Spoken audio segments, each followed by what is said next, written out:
जय हिंद बच्चों। इस लिंक में इस लेक्चर में हम लोग केमिकल इक्विलिब्रियम चैप्टर का डिस्कशन करेंगे। केमिकल इक्विलिब्रियम चैप्टर का डिस्कशन करेंगे। फर्स्ट बुक का एनसीईआरटी के लास्ट चैप्टर है ये। केमिकल इक्विलिब्रियम दो सेगमेंट में बटा है, केमिकल एंड आयनिक इक्विलिब्रियम। तो पहले हम लोग केमिकल इक्विलिब्रियम करेंगे, उसके बाद आयनिक इक्विलिब्रियम। तो बेटा जो रिएक्शन होता है हम लोग का, जनरली रिएक्शन दो प्रकार के होते हैं। एक रिवर्सिबल रिएक्शन और दूसरा जो होता है वो इरिवर्सिबल रिएक्शन होता है। तो रिवर्सिबल रिएक्शन वो होता है जो दो डायरेक्शन में शिफ्ट करे। रिवर्सिबल रिएक्शन ये वो रिएक्शन है जो रिएक्टेंट को प्रोडक्ट में भी कन्वर्ट कराता है और प्रोडक्ट से रिएक्टेंट में भी कन्वर्जन होता है। Reactant changes to product as well as product में ऑल्सो चेंज टू रिएक्टेंट। लेकिन जो इरिवर्सिबल रिएक्शन होते हैं वो एक ही साइड में चलते हैं। जैसे जनरली रिएक्टेंट जो है आर रिएक्टेंट पी प्रोडक्ट में कन्वर्ट करेगा। तो रिवर्सिबल रिएक्शन वो रिएक्शन होते हैं जो left to right forward direction बोले जाते हैं, इसको हम लोग फॉरवर्ड डायरेक्शन बुलाते हैं। और राइट से जो आप लेफ्ट में जाते हैं तो इसको बैकवर्ड डायरेक्शन बुलाते हैं। और यहाँ केवल ये फॉरवर्ड डायरेक्शन में जा रहा है। तो रिएक्शन अगर forward as well backward direction में जाए, रिएक्टेंट प्रोडक्ट में भी कन्वर्ट करे और प्रोडक्ट भी रिएक्टेंट में कन्वर्ट कर सके, तो ऐसे रिएक्शन को हम रिवर्सिबल रिएक्शन बोलते हैं। जबकि ऐसा रिएक्शन जो केवल रिएक्टेंट से प्रोडक्ट डायरेक्शन या फॉरवर्ड डायरेक्शन में जाता है या लेफ्ट से राइट में जाता है, तो ऐसे रिएक्शन को हम लोग इरिवर्सिबल रिएक्शन बोलते हैं। इस रिएक्शन में हम लोग को इस चैप्टर में हमारे लिए रिवर्सिबल रिएक्शन की ही इम्पोर्टेंस है। केमिकल इक्विलिब्रियम जो हम लोग पढ़ रहे होते तो उसमें हमारे लिए रिवर्सिबल रिएक्शन की ही इम्पोर्टेंस है। इरिवर्सिबल रिएक्शन का केमिकल इक्विलिब्रियम में कोई महत्व नहीं होता। तो हम लोग रिवर्सिबल रिएक्शन को ही केमिकल इक्विलिब्रियम में डिस्कस करेंगे। अब देखिए क्या एक टर्म आता है rate of reaction. Rate of reaction, ये रेट ऑफ रिएक्शन क्या है बेटे? तो रेट ऑफ रिएक्शन क्या होता है कि इट इज, पहले इसकी अगर डेफिनेशन अगर हम बोलते हैं तो it is change in concentration of reactant, change in concentration of reactant और product, change in concentration of reactant और product per unit time. Unit time में, एक मिनट में, एक घंटे में, एक सेकंड में, जो भी आप टाइम की यूनिट लीजिए, उस यूनिट टाइम में कितना रिएक्टेंट का कंसंट्रेशन बदल गया या कितना प्रोडक्ट का कंसंट्रेशन बदल गया, यही रेट ऑफ रिएक्शन होता है। क्योंकि एक रिएक्शन जब होता है तो रिएक्टेंट का कंसंट्रेशन लगातार कम होता है, रिएक्टेंट प्रोडक्ट में बदलता है नॉर्मली। तो रिएक्टेंट का कंसंट्रेशन लगातार कम होगा और प्रोडक्ट का कंसंट्रेशन बढ़ता है। तो दोनों ही बदलते हैं, रिएक्टेंट घटता है और प्रोडक्ट बढ़ता है। तो रिएक्टेंट का कंसंट्रेशन भी चेंज होगा और प्रोडक्ट का कंसंट्रेशन भी चेंज होगा। तो change in concentration of reactant और product per unit time, it is rate of reaction. अब अगर हम लोग कहते हैं कि जैसे इसको अगर आपको समझना है तो आप सोचिए कि आपने एक रिएक्शन को एक समय पे शुरू किया, जिस समय शुरू किया वो 0th मिनट था। रिएक्टेंट लेके आप स्टार्ट किए, रिएक्टेंट का अमाउंट मान लीजिए था 10 मोलर। प्रोडक्ट तो शुरू में होता नहीं है, तो हमने जिस समय भी रिएक्शन शुरू किया वो 0th मिनट जब रिएक्शन शुरू कर दें, मान लीजिए हमने 10 बजे घड़ी देखी, 10 बजे रिएक्शन शुरू किया, तो वही हमारा 0th मिनट होगा। रिएक्टेंट का कंसंट्रेशन मॉनिटर किए हैं 10 मोलर, प्रोडक्ट तो शुरू में होता नहीं है। फिर 10 मिनट बाद हम रिएक्शन को होने के लिए छोड़ दिए, 10 मिनट बाद आके फिर रिएक्शन वेसल को ऑब्जर्व किए, तो सपोज कीजिए रिएक्टेंट का कंसंट्रेशन हो गया 5 मोलर। तो रिएक्टेंट अगर 5 मोलर हुआ है तो 1:1 का यहाँ रेशियो दिख रहा है, तो प्रोडक्ट भी हो जाएगा 5 मोलर। तो 10 मिनट में 10 से 5 ये घट गया और प्रोडक्ट 0 से, अगर इसको शुरू में मान ले 0 मोलर, तो 0 से 5 मोलर हो गया। तो अगर रेट की बात करें हम लोग, तो रिएक्टेंट का concentration change in concentration of reactant, change in concentration of reactant और प्रोडक्ट, और पर यूनिट टाइम में है तो टाइम से डिवाइड कर देंगे हम लोग इसको। तो अगर इस डाटा के अकॉर्डिंग हम निकालें तो change in concentration of reactant कितना हुआ है, 5 मोलर का चेंज है, और डिवाइड बाय 10 आप टाइम से डिवाइड कर दीजिए 10 मिनट से, तो ये आपको आ जाएगा 0.5 मोलर पर मिनट। ये इसका रेट ऑफ रिएक्शन आ जाएगा। इसको हम इसका रेट मान लेंगे रिएक्शन का। रेट के बारे में आप फर्दर और स्टडी करेंगे खूब बढ़िया से केमिकल काइनेटिक्स चैप्टर में क्लास 12th में। तो rate of reaction simply change in concentration of reactant और प्रोडक्ट पर यूनिट टाइम। अब एक रिएक्शन में एक और हम लोग लॉ पढ़ते हैं, that is law of mass action. Law of mass action,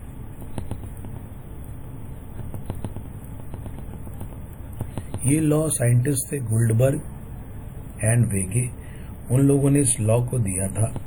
और ये लॉ क्या कहता है, अगर इस लॉ को अगर हम लोग स्टडी करें, मान लीजिए हमारे पास एक रिएक्शन है जिसमें A plus B give C plus D। Capital A capital B reactant है, capital C capital D product है, और स्मॉल a ये मोल ऑफ रिएक्टेंट A है। Small a mole reactant A का, small b mole reactant B का, small c mole product C का, और इसी तरह से small d mole product D का। अगर हम इसको माने तो लॉ ऑफ मास एक्शन क्या कहता है, according to this law rate of reaction जो होता है, रेट ऑफ रिएक्शन जो होता है, it is directly proportional to concentration of reactant. Square bracket लिखने का मतलब कंसंट्रेशन पढ़ते हैं, concentration of reactant raise to the power उसका अपना स्टोइकियोमेट्रिक कोफिशिएंट। एससी लिख दें, मतलब स्टोइकियोमेट्रिक कोफिशिएंट। स्टोइकियोमेट्रिक कोफिशिएंट क्या है बच्चों, जो ये मोल लिखा होता है, कैपिटल ए के पीछे मोल लिखा है स्मॉल ए, तो अगर रिएक्टेंट कंसंट्रेशन में हम यहाँ कैपिटल ए रखेंगे तो स्टोइकियोमेट्रिक कोफिशिएंट स्मॉल ए हो जाएगा। बी के लिए small b stoichiometric coefficient, C के लिए स्मॉल सी, डी के लिए स्मॉल डी। तो rate of reaction is directly proportional to concentration of reactant raised to the power its stoichiometric coefficient. तो अगर इस रिएक्शन को हम लिखते हैं तो इसमें अगर मान लीजिए रिएक्शन केवल फॉरवर्ड में जाता हुआ नजर आ रहा है, तो इसमें हम क्या लिखेंगे कि rate of forward reaction, rate of forward reaction, rate of forward reaction क्या लिखा जाएगा बच्चों, rate of forward reaction is directly proportional to, इसको हम शॉर्ट में RF लिखते हैं, अगर directly proportional to concentration of A, reactant A उसका रिएक्टेंट है इस रिएक्शन का, फॉरवर्ड रिएक्शन का, A to the power small a। Similarly RF में ऑल्सो भी रिटन एज, कि B भी रिएक्टेंट है, RF also proportional to B to the power small b। इसी प्रकार से अगर हम दोनों को कंबाइन करके लिखें तो हम लिख सकते हैं RF proportional to capital A to the power small a और capital B to the power small b। इस प्रकार से हम लोग लिख सकते हैं RF A और B की प्रोपोर्शनलिटी दिखा के। अब क्या है बेटे, अब मान लीजिए आपको कोई कहता है कि इसका आप इक्वलिटी ले आइए, तो कैसे लिखेंगे हम लोग। अब इक्वलिटी अगर हम लाएंगे तो हम क्या लिखेंगे, RF is equal to KA या KF लिखेंगे फॉरवर्ड रिएक्शन के लिए, के एफ लिखेंगे, प्रोपोर्शनलिटी कांस्टेंट डालेंगे, A to the power small A and B to the power small B, ये हो जाएगा रेट ऑफ फॉरवर्ड रिएक्शन का एक्सप्रेशन। यहाँ के एफ क्या होगा, के एफ जो है स्मॉल के एफ, ये रेट कांस्टेंट कहलाएगा, ये कहलाता है रेट कांस्टेंट।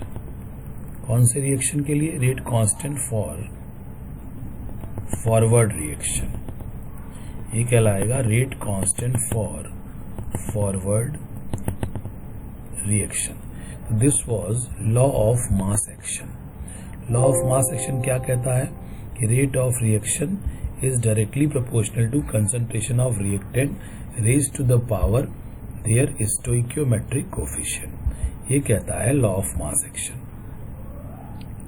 अब इसके आगे हम लोग पढ़ते हैं।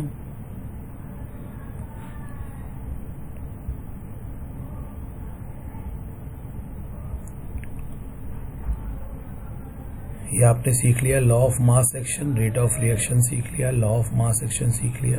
अब चलिए सपोज करें कि हमारे पास अगर हमारा रिएक्शन रिवर्सिबल रिएक्शन है, इसी रिएक्शन को अगर मैं रिवर्सिबल फॉर्मेट में ले लेता हूं, मान लीजिए ये गैसीय स्टेट में है, रिएक्टेंट प्रोडक्ट को गैसीय स्टेट में मान लिया जाए, तो ऐसे ले लेते हैं, रिवर्सिबिलिटी दिखा देंगे, स्मॉल सी कैपिटल सी गैसीय state, small D capital D गैसीय स्टेट। अब अगर इस रिएक्शन को अगर हम रिवर्सिबल के फॉर्मेट में ले लिए बेटे, तो इसके लिए हम रेट ऑफ फॉरवर्ड रिएक्शन क्या लिखेंगे? R F. फॉरवर्ड रिएक्शन के रिएक्टेंट है कैपिटल ए और कैपिटल बी, तो क्या लिखेंगे? R F proportional to capital A raise to the power small A capital B raise to the power small B, और यहाँ पे उसका आप पुटअप कर देंगे, इक्विलिब्रियम कांस्टेंट रखेंगे, R F is equal to K F A to the power A और B to the power B. इसी तरह से आप इस रिवर्सिबल रिएक्शन के लिए आर बी लिखेंगे, रेट ऑफ बैकवर्ड रिएक्शन। जब रिएक्शन बैकवर्ड जाएगा मतलब सी और डी जो कि प्रोडक्ट है वो कन्वर्ट करना शुरू करेंगे कैपिटल ए और कैपिटल बी में, जो कि रिएक्टेंट है। तो रेट ऑफ बैकवर्ड रिएक्शन में आप क्या लिखेंगे? रेट ऑफ बैकवर्ड रिएक्शन के लिए रिएक्टेंट कौन है? बैकवर्ड रिएक्शन राइट से लेफ्ट जाइए, रिएक्टेंट कौन है? कैपिटल सी और कैपिटल डी। तो R B proportional to law of mass action के अकॉर्डिंग हम लोग लिख रहे हैं, LOMA लिख दें, लॉ ऑफ मास एक्शन। तो R B proportional to capital C raise to the power small C और capital D raise to the power small D. Similarly R B को आप जब इक्वलाइज करेंगे तो small k b backward reaction का rate constant हो जाएगा, capital C raise to the power small C, capital C raise to the power small C, capital D raise to the power small D. ये अगर reaction backward और forward दोनों जा रहा है, रिवर्सिबल नेचर का है, तो हम लोग इसको आर एफ और आर बी दोनों का एक्सप्रेशन लिख पा रहे हैं। इसके एक्सप्रेशन को नंबर 1 दे दें, इसके एक्सप्रेशन को नंबर 2 दे दें। अब क्या है कि केमिकल इक्विलिब्रियम या इक्विलिब्रियम क्या होता है? तो पहली बात, इक्विलिब्रियम कोई वस्तु नहीं है, इक्विलिब्रियम कोई सबस्टेंस नहीं है। इक्विलिब्रियम एक स्टेट है, एक अवस्था है। जिस अवस्था को हम लोग कैसे डिफाइन करते हैं? Is a state of equilibrium, it is always defined in the reversible reaction. तो इक्विलिब्रियम क्या है? That state of reversible reaction, that state of a reversible reaction at which that state of a reversible reaction at which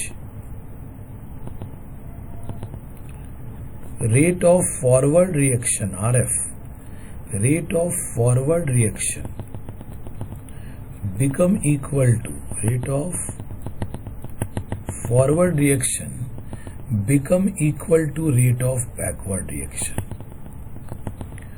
become equal to rate of backward reaction। तो equilibrium एक ऐसी अवस्था है जिसमें reaction के forward direction में जाने की जो स्पीड होती है वो बराबर हो जाए, जो रेट होता है, रेट को स्पीड भी बोल सकते हैं, जो फॉरवर्ड रिएक्शन में जाने की रफ्तार जो स्पीड है वो बराबर हो जाए रिएक्शन के बैकवर्ड डायरेक्शन में आने की स्पीड से या रफ्तार से। That state is known as state of equilibrium. और जब इक्विलिब्रियम आता है बच्चों तो RF हमेशा RB के बराबर हो जाता है, हमेशा RF RB के बराबर हो जाएगा। जिस रफ्तार से रिएक्शन फॉरवर्ड डायरेक्शन में भागेगा उसी रफ्तार से, उसी स्पीड से रिएक्शन बैकवर्ड डायरेक्शन में भी भागेगा। RF बराबर RB eight the state of equilibrium. तो अगर आप इस इक्वेशन को ऊपर से अगर सेट करते हैं, RF RB को आप यहां से सेट करते हैं, तो आप ऊपर के 1 और 2 से क्या लिखेंगे यहाँ पे, फ्रॉम 1 and 2 हम लोग यहाँ क्या लिख सकते हैं, RF की जगह हम लिख दे KF।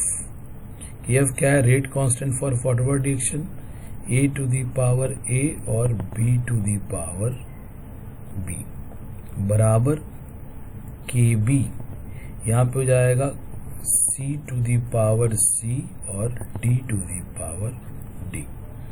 ये at the state of equilibrium की बात है। तो A और B का जो कंसंट्रेशन होगा उसको भी हम EQ फॉर इक्विलिब्रियम कंसंट्रेशन लिखेंगे। ये कोई रैंडम कंसंट्रेशन नहीं होगा रिएक्टेंट और प्रोडक्ट का, ये वही कंसंट्रेशन होगा जो eight the state of equilibrium maintain हो रहा होगा A B C D सबों के लिए, क्योंकि हम लोग स्टेट ऑफ इक्विलिब्रियम डिस्कस कर रहे हैं। रेट ऑफ फॉरवर्ड रिएक्शन बराबर रेट ऑफ बैकवर्ड रिएक्शन। तो इससे अगर हम लोग देखें तो ये KF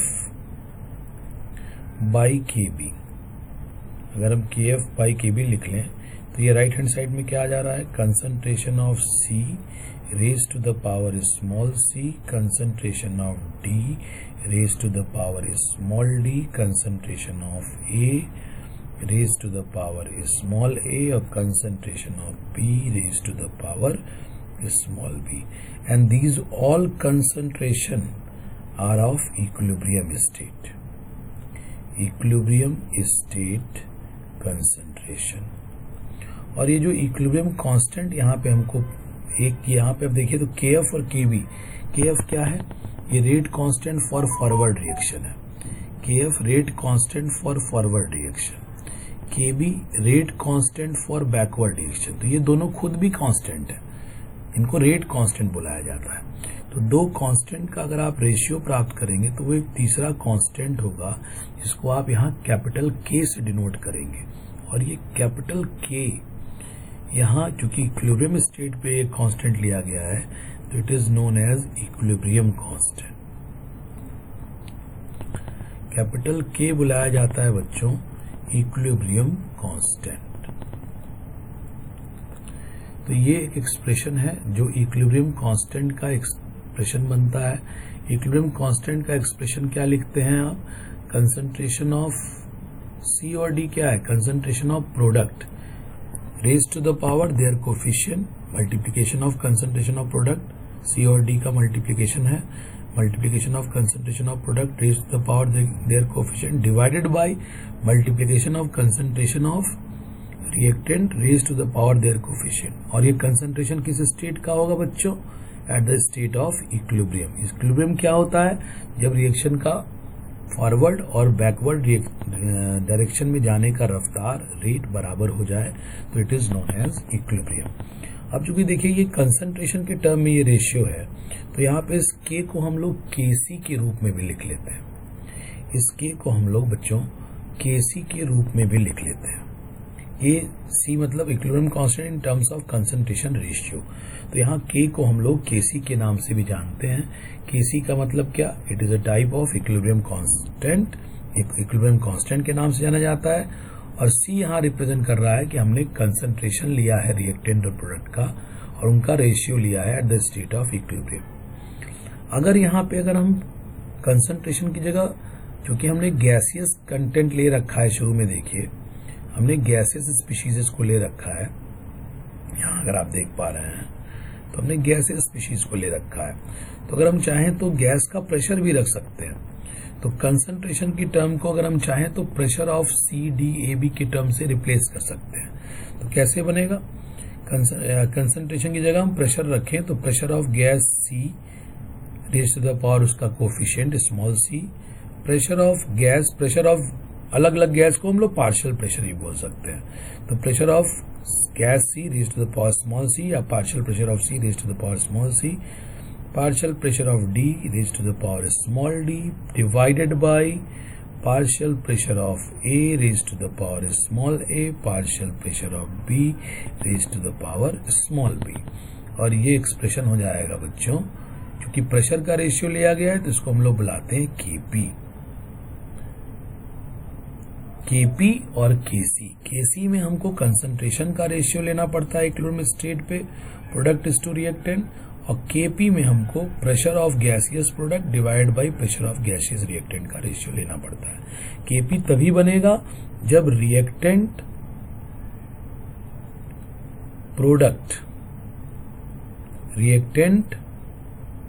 प्रोडक्ट या बोथ गैस स्टेट में हो। अगर गैस स्टेट में नहीं है तो वहां प्रेशर नहीं आएगा, और प्रेशर नहीं आएगा गैस का तो फिर KP का कोई एक्सप्रेशन बनने का सवाल नहीं होता है। KP तभी आएगा जब हमारे पास गैसियस स्टेट हो। तो KP और KC ये हम लोग को समझ में आ रहा है। जैसे मान लीजिए हम आपके सामने एक इक्वेशन लिखें बच्चों, जैसे मान लीजिए मैं आपके सामने इक्वेशन लिखता हूँ, एक बहुत बढ़िया रिवर्सिबल रिएक्शन है। N2 gas react with H2 gas, reversibility का साइन देते हुए 2NH3 गैस। अब आपसे कोई कहता है भाई इसका तुमको KP और KC का एक्सप्रेशन लिखना है, तो KC का एक्सप्रेशन लिखने के लिए हम क्या करेंगे? हमको लेना क्या है? Concentration of product. तो कौन सा प्रोडक्ट है यहाँ? अमोनिया। कंसंट्रेशन ऑफ प्रोडक्ट हमने लिख दिया, कंसंट्रेशन स्क्वायर ब्रैकेट होता है concentration of ammonia raise to the power उसका stoichiometric coefficient 2 divided by concentration of reactant में गैसियस रिएक्टेंट आ गया N2 उसका concentration divided by concentration of H2 also, क्योंकि वो भी रिएक्टेंट है, रेज़ टू द पावर 3। इसके KC का ये एक्सप्रेशन बन गया। अच्छा, यहाँ बार बार इक्विलिब्रियम लिखने की जरूरत नहीं है, इक्विलिब्रियम कांस्टेंट के एक्सप्रेशन में हम ये लिखे हुए हैं, तो इसका मतलब ये इक्विलिब्रियम स्टेट का ही कंसंट्रेशन होगा। इसका कोई कहता है KP का एक्सप्रेशन लिखो, तो KP का एक्सप्रेशन क्या बनेगा बच्चों?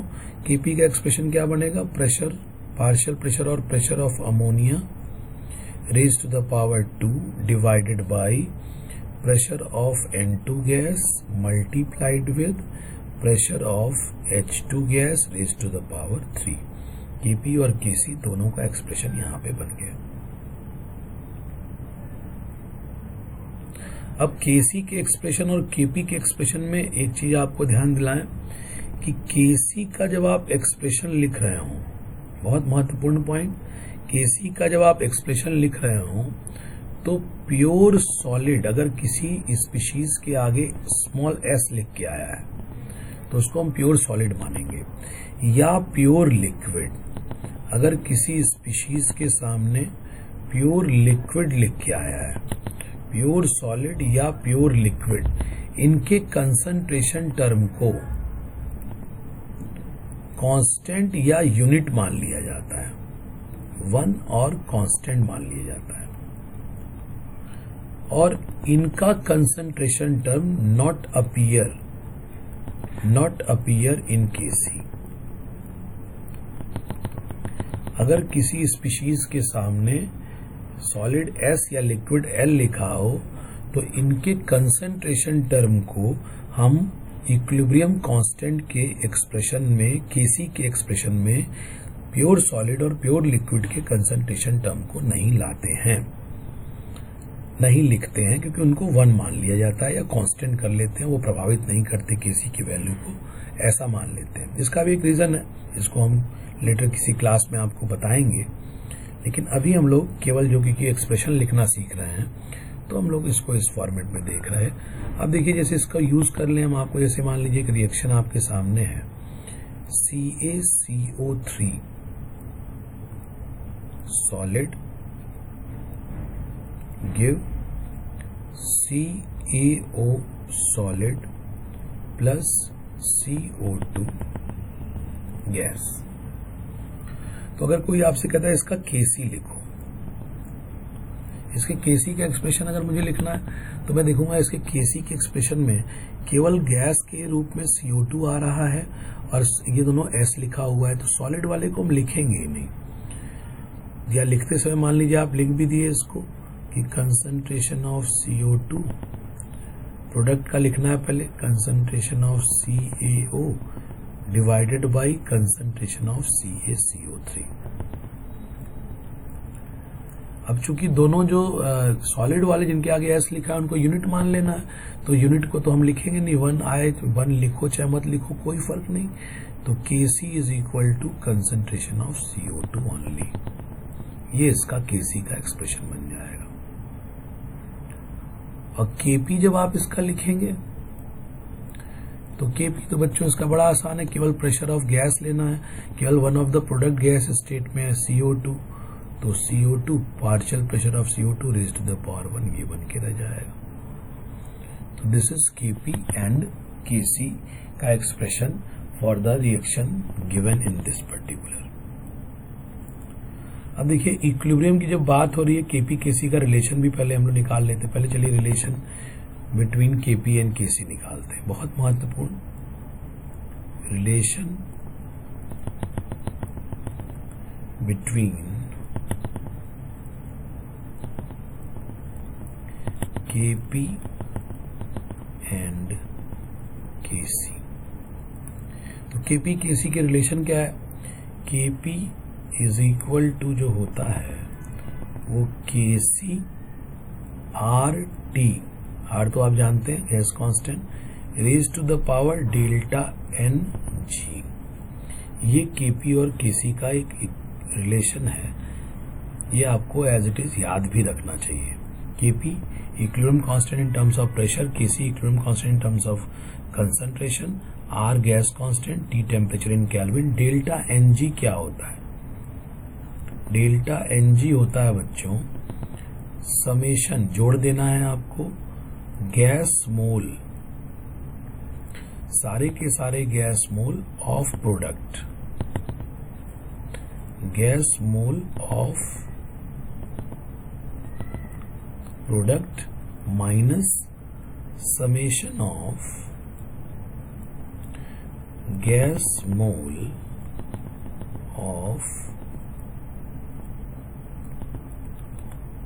रिएक्टेंट। ये Kp और Kc का रिलेशन होता है। जैसे मान लीजिए हम आपके लिए पहले तो एक इक्वेशन लिखें, N2 गैस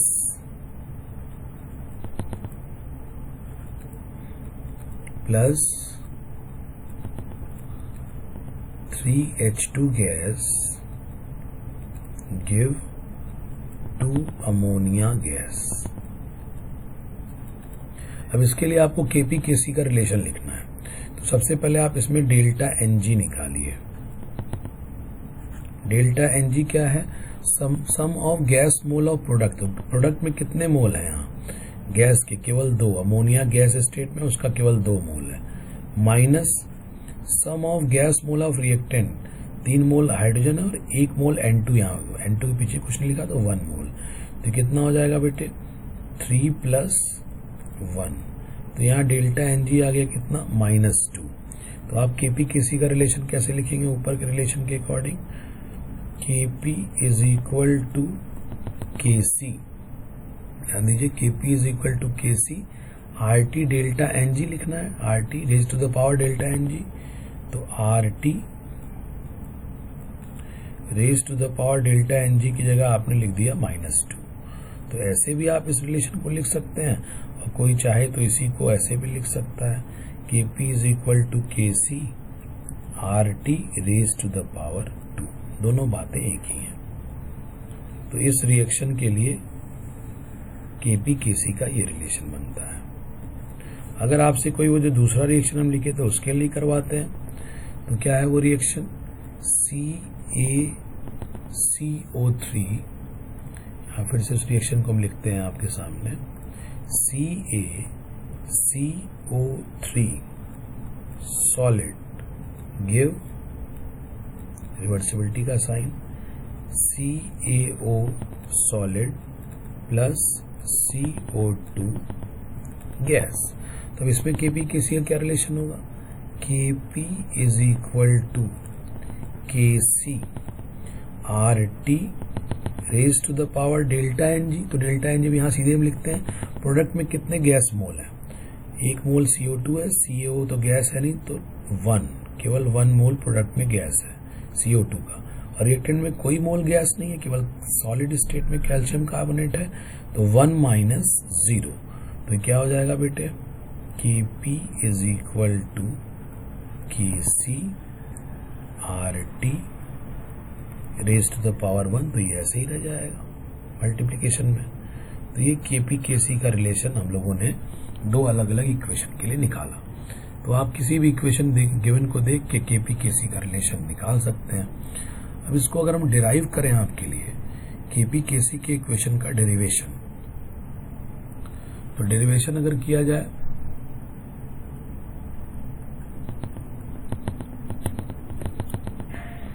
देखिए कैसे आ रहा है आपके लिए डेरिवेशन। सपोज कीजिए कि हमने एक रिएक्शन ले लिया जो हम शुरू से ले रहे हैं, A gas state, small B mole of capital B gas state, reversibility small C mole of capital C gas state plus small D mole of capital D gas state. अब इसका अगर आपसे कोई कहता है इसका तो गैस स्टेट में है, तो Kp भी बनेगा, Kc भी बनेगा, तो इसका Kc पहले बना लीजिए। तो Kc इज इक्वल टू क्या बनेगा? Concentration of A raise to the power small a, concentration of B raise to the power small b divided by, देखिए गलत लिखे हमसे, पहले प्रोडक्ट लिखना है बच्चों, मिस्टेक हो गई। कंसंट्रेशन ऑफ C, प्रोडक्ट का concentration raise to the power उसका कोफिशिएंट डिवाइड बाय रिएक्टेंट का concentration raise to the power उसका कोफिशिएंट।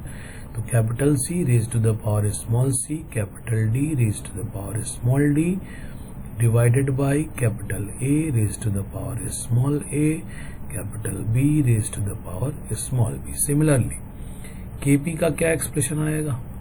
Kp का एक्सप्रेशन क्या आएगा? Pressure of C raise to the power small c, pressure of D raise to the power small d divide by pressure of A। सारे gas state में सबका pressure आएगा, A raise to the power small a, pressure of B small b। ठीक है, ये Kc का expression, ये Kp का एक्सप्रेशन। हम लोग ये भी जानते हैं कि PV is equal to nRT होता है, सबको पता है। तो P इज इक्वल टू क्या हो जाएगा? N/V into RT। अच्छा, N/V number of mole divide by volume, तो ये तो एक तरह से कहिए कंसंट्रेशन मोलरिटी को सिंबलाइज कर रहा है, तो ये कंसंट्रेशन के लिए होता है। तो इसकी जगह हम कंसंट्रेशन लिख सकते हैं। तो हम क्या लिखें? P is equal to N/V की जगह हम कंसंट्रेशन रख देंगे इंटू RT। अब जिसका भी प्रेशर है उसका कंसंट्रेशन मल्टीप्लाइड विद RT, ऐसा यहां रखा जा सकता है। तो हम क्या लिख सकते हैं भैया? यहां पे हम लिख लेंगे, मान लो हमने लिखा बेटा प्रेशर ऑफ A, तो मैं क्या लिखूंगा? Concentration of A raise to the power RT, ये लिखा जाएगा। फिर PB के लिए आप क्या लिखेंगे? Similarly concentration of B raise to the power RT। PC के लिए आप क्या लिखेंगे? Concentration of C raise to the power RT। PD के लिए आप क्या लिखेंगे? Concentration of D raise to the power RT। अब आप क्या कीजिए कि ये इक्वेशन आपके पास है 1 और 2। 2 में देखिए आपने प्रेशर की सारी टर्म रखी है, तो 2 में सब कुछ उठा के रख दीजिए आप। तो इन 2 अगर आप जाते हैं इन इक्वेशन 2, तो आप Kp इज इक्वल टू क्या रखेंगे? Pa की जगह आप रखेंगे A RT raise to the power small, sorry वो हमारा C ऊपर होना चाहिए, C RT raise to the power small c, और फिर concentration of D RT raise to the power small d divided by नीचे क्या है, प्रेशर ऑफ ए की जगह आप क्या रखेंगे, concentration of A R T raised to the power small a, और फिर नीचे आप रखेंगे concentration of B R T raised to the power small b. मेरी बात समझ में आ रही है बच्चों? हमने क्या किया कि जो ए बी का जो प्रेशर हम लोगों ने यहाँ लिखा था उसको उठा के यहाँ एक्सप्रेशन नंबर 2 में देखिए यहाँ केपी वाले में रख दिया। ए का रखा ए आर टी, ए की जगह आ गया, बी की जगह concentration of B R T आ गया, बस वो करके और रेज़्ड टू द पावर उसका सी डी ए बी करके हमने यहाँ रख दिया। अब देखिए क्या है, अगर हम इसमें से कहें तो आगे क्या हो जाएगा, ये के पी। अब ऊपर से देखिए कंसंट्रेशन वाली टर्म एक साथ लाइए, तो concentration of C raised to the power small c, इस ब्रैकेट में से क्या आएगा, concentration of D raised to the power small d, और आर टी दोनों में है तो आर टी का बेस सेम लेते हुए R T C plus D कर दीजिए आप। इसी तरह से डिनोमिनेटर में आइए आप, तो concentration of A raised to the power small a, concentration of B raised to the power small B, और ये हो जाएगा आर टी का बेस और ये हो जाएगा ए प्लस बी। ये आ गया। अब यहाँ पे आप क्या करेंगे, ये टर्म देखिए, ये पूरी टर्म अगर आप देखिए तो इक्वेशन नंबर 1 में आप आइए। इक्वेशन नंबर 1 में आप देखिए ये टर्म आप ऑलरेडी लिख रखे हैं, सी डी ए बी है, तो इस पूरे की जगह आप लिख सकते हैं क्या, आप यहाँ लिख देंगे फ्रॉम 1 के पी इज इक्वल टू, इस पूरे की जगह आ जाएगा के सी, और ये आर टी दोनों में आ गया है तो R T base same C plus D और माइनस ए प्लस बी। तो अगर आप देखें तो ये है क्या, सी प्लस डी क्या है, small c plus small d है बच्चों। Small c plus small d क्या है, small c plus small d. देखिए तो जरा ऊपर आके, स्मॉल सी और स्मॉल डी का समेशन क्या है, देखिए सी और D gas, small c small d gas के मोल है, तो सी और डी का summation mole of gaseous product हो गया, sum of mole of gas product, sum of mole of gas product लिख सकते हैं हम लोग इसको, sum of mole of gas product, और A प्लस बी क्या है, तो it is sum of mole of gas reactant है, और यही जो C plus D minus A plus B होगा, यही आपका डेल्टा एन जी आ जाता है। और डेल्टा एन जी है क्या, आपको मैंने ऊपर लिख दिया है कि it is sum of gas product mole, या मोल ऑफ गैसियस प्रोडक्ट भी लिख सकते हैं, minus sum of gas reactant का मोल। तो बच्चों ये रिलेशन हो गई हमारी केपी केसी की, इसको आप देख लीजिए खूब बढ़िया से, एग्जामिनेशन में खूब पूछा जाता है। नेक्स्ट लेक्चर में मैं आपको इसके आगे के कंटेंट को डील करूंगा। तो ये हो गया बच्चों हम लोग का पहला लेक्चर केमिकल इक्विलिब्रियम का। आप इसको खूब बढ़िया से देखिए, आसान है, इक्विलिब्रियम बहुत ही आसान टॉपिक है। इसको यहाँ पे मैं रोकता हूँ बच्चों। Thank you very much.